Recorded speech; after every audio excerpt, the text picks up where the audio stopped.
Hey everyone, my name is Brendan and welcome to the initial look at cryptocurrency's first AAA game called Illuvium.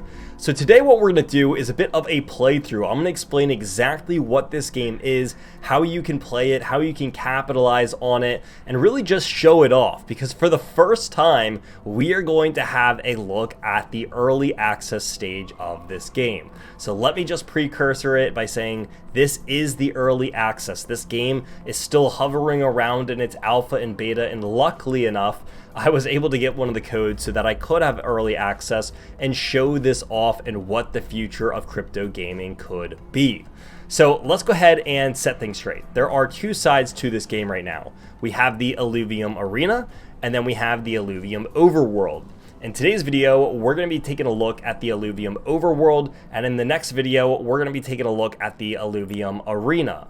So when it comes to the Illuvium Overworld, I'm going to start explaining this as we load in here. The Illuvium Overworld is very similar to a lot of the most recent Pokemon games.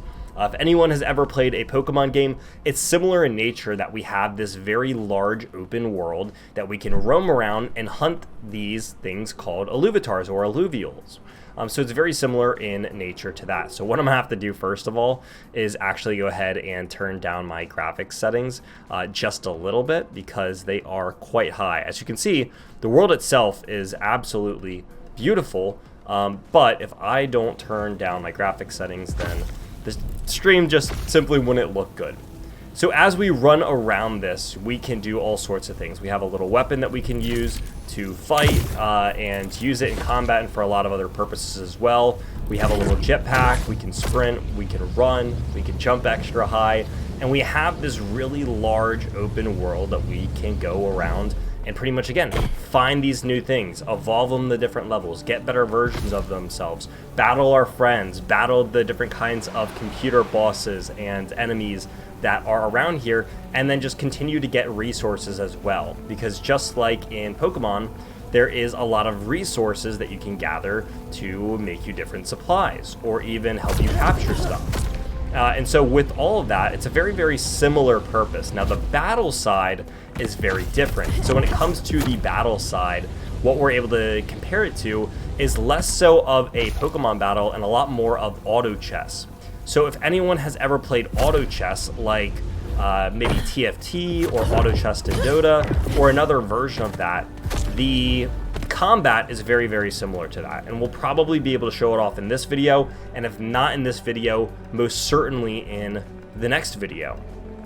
So here I've been playing the game a little bit, so I have a little bit of supplies already, and this is kind of just the home base. We spawned in back there, we ran across the canal, and now we're at the home base of operations. And so these are all my storage lockers. This is where I can store all my different like monsters and alluvials and materials and make stuff and craft stuff and get all of this together. So if I go into my locker here, what I'm able to see is that I have all these minables that I have. I was going to try to pronounce these, and I realized really fast that I would probably just butcher it. But then I have harvestables and other stuff as well. And if I have alluvials that I have stored in here, which I don't right now, they would be in here as well. So I have all these different items, and you can kind of read exactly what they are and what they do. And at any point, I can extract these into my inventory. Now, similarly, I can go over here, and this is the forge, where we can use all of those items to actually make us stuff that is a bit more useful. And there's just a ton of items, as you can see from in the game over here. And this is just the armaments, and then there's equipment and augments and shards and gemstones and all these different things that we can do, even make our in-game character look cooler along with our trusty little robot. So there's a lot of really interesting things that we can do, and then there's a whole nother side to this over here, which I guess we can go ahead and chase at the moment. So it's kind of fun to just be able to jump around and hop around and see everything that there is to offer. Now, one of the cool things is that there's also a leaderboard. So if I want to look at the leaderboard over here, it'll pop up on the right-hand side, and I can see exactly kind of where everyone else is and compare myself to that. So if you're really competitive in nature, one of the good news for you is that they want to make this game very competitive. And they have a bunch of I guess, ways that they're looking to do that with like prizes and rewards and a bunch of other stuff as well. Now, I'm sure at this point you're wondering, saying, hey, this is kind of cool, but like, where is everything? Well, the really interesting part of this is that this is the island that we're on. So we spawned right over here in this location, and we ran across here, and we've just been hovering around kind of this battle zone. Now, the interesting part is that this is just a fraction of the map. This is just where we like spawn in and have our home base. And all of this is just a single continent from the entire world. So if we want to go back to the original starting point, I'll show you exactly what I mean. So if I want to, let's see, I think we have to interact right here. This is that little island that we are on. This is just that little portion that we are on. I only have 47% of it discovered so far. And then there are all these different continents to our east, to our west, and everywhere in between. And so one of the only ones that is unlocked at the moment, again, because this is an early stage access game, is the Crimson Waste. So this is the other continent that we can go to. So I am just going to send us over there, and we can see a little bit of what this looks like as well. Now, I don't think I've mentioned this so far, but most of the items in here are actually going to act as NFTs. A lot of the in-game content will be NFTs, so there is going to be a market where you can trade and really have stakes on the line for pretty much everything that you're doing. Again, that's a big part of Web3. It's a big part of crypto gaming, is making sure that you actually own what you are playing with. So this little ball up there, that is going to be alluvials. That's kind of what they look like right now until you battle them. And then you have the opportunity to like battle and catch them. So what I want to do here is actually go, and we're going to try to fly over this little toxic river, because if we step in that, it will not feel too good. But what I want to do is I need to manage to get up there so that we can shoot that orb and hopefully get ourselves into a little bit of a battle here. So we gotta probably do a little bit of jumping, I'm imagining. We're gonna do just a little bit of this guy. And now we have to figure out a way to either get up there and shoot this, or try to shoot it from down here. Now there are stakes on the line, because if I miss, and if I get too close and I alarm it, it will run away. It will disappear. And when that happens, then I have to go find another one. And they're not super common at the moment. So what I want to do is try to figure out a way to get up there. And I don't know if there's going to be an easy way, so we might just have to try to jump it. And if not, we'll just have to shoot it from down here. But let's give this guy our best shot. Oh, so close. So we're gonna probably have to find another alternative way to get up there. And I've done it before, so we're gonna go check and see if there is a way over here for us to do that. And if not, well, we can always wrap around. So let's try to give this a little bit more. There we go. And it looks like we approached it too fast and it disappeared. So it's unfortunate, but that's what they look like. And generally, when you can get close enough to them without kind of like making them angry or scared and having them run away, then what you're able to do is shoot the little orb, and it will engage you into a combat of sorts. And so you're pretty much given two options. It'll say, hey, do you want to see what's inside of this before you battle it? And sometimes that's a really good decision, because if you don't do that, then you could be going into a battle blindly, and they could be way more powerful than you, and you just get yourself into a sticky situation where you end up losing pretty much. And on the other side of it, you can just go straight into the battle. So you can kind of see what's in there first. If you want to battle, you can. And if you do battle, that's where it is more of the Autochess style fighting. So what I'm doing in this world is, obviously there's a lot going on here. There's a lot of just stuff everywhere. But one of the things that I'm trying to do right now is find materials that I can harvest. So if I can find some sort of material that I can harvest, then I can make more supplies. And it looks like we just found one over here. So we're crossing this toxic river, and here I can see that I found a little plant of sorts. So I'm just going to go ahead and harvest it. I only have so much energy, and I can see that energy in the bottom right. It's at 5,000 right now, and it's going to go down 100 because I just harvested these flora balls, I think they're called. Now, obviously, we're just at the bottom of this toxic kind of space. So if we want to work our way to the top, so we can eventually climb out of this hole into the open world. And it looks like that's another alluvial right there. So we're going to go and try to catch this one and see if we can't have better luck with it. But if we climb our way out of this pit or out of this hole, then what we'll be able to do is really get into the real open world. And what we're in right now is just a fraction of the underground caverns of what this world really is.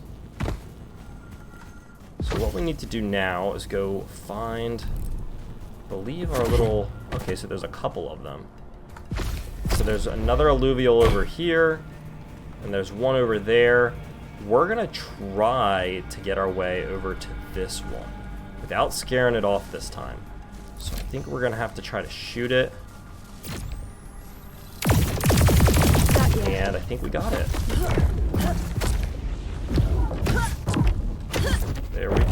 There we go. So now if I want to come over, I can interact with it. So I'll just hold E, and we'll see if I hold E, I can scan it. So we'll go ahead and do that. So I'll show exactly what that looks like.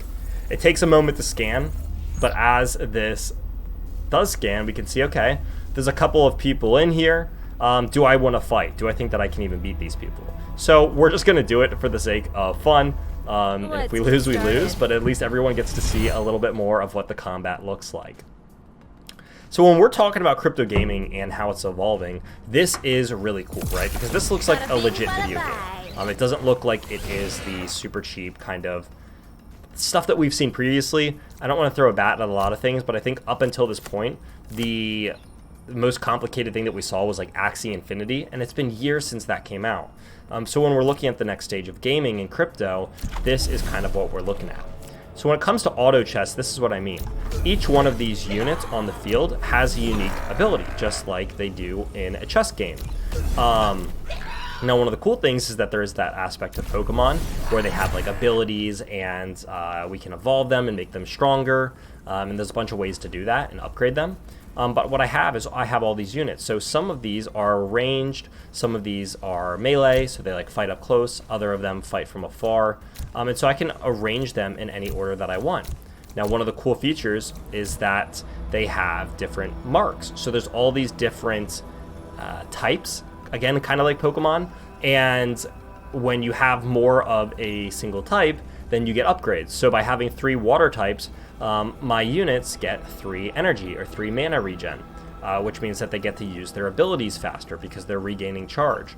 By having 2 fighters, doesn't look like I get anything. And for a couple of these, I just need to have at least 3 of them in order to get the little upgrade. So I arranged the units in the way that I want over here, and then now that I've done that, I can go ahead and say, let's begin the fight and see if, I guess, my tactics, if my auto chess, so to say, is going to be enough. So the units are going to battle it out, and at the end of this, if I do win, then I will have the opportunity to catch them if I have my, I almost said Pokeballs. If I have like I don't know what they're called yet, but if I have the little tools that allows me to catch these, then it'll allow me to. So I'm just looking around over here, and I can see individually like what all these units are, what types they are, what their abilities are, how good they are, and I can kind of just scan around over here. But from the looks of it, I actually don't have any supplies to catch these. So what I was able to do is just kind of come in, show the battle off, and unfortunately not catch any of these today because I have to go craft more materials for that. So if I don't want to catch anything, or if I don't have the supplies, like my current circumstance, then I can just escape, I can run away, and that is the end of that, and it's going to bring me exactly where I just left off. Now again, this world is massive. Again, I only have access to one continent, and we've only been below ground. We haven't even been above ground yet. If I was going to do like a full playthrough of these 2 continents, it would be just too big. I mean, look at all of this that we have to examine just within this single continent, and we've barely scratched the surface of it. So there is a lot going on over here. So I don't want to kind of overwhelm and make this video too long, but what I did want to do is give at least a first glance at to what this game is, all just the cool stuff that it offers and how far crypto gaming has come so far, because what we're getting ready to do over here is we're getting ready to have a crypto hedge fund summit where we're bringing in leaders from a lot of the major hedge funds in crypto. And the reoccurring theme that I've seen, and maybe we'll save this for a separate video, but the reoccurring theme that I've seen or heard from these people is that they are extremely interested in crypto gaming.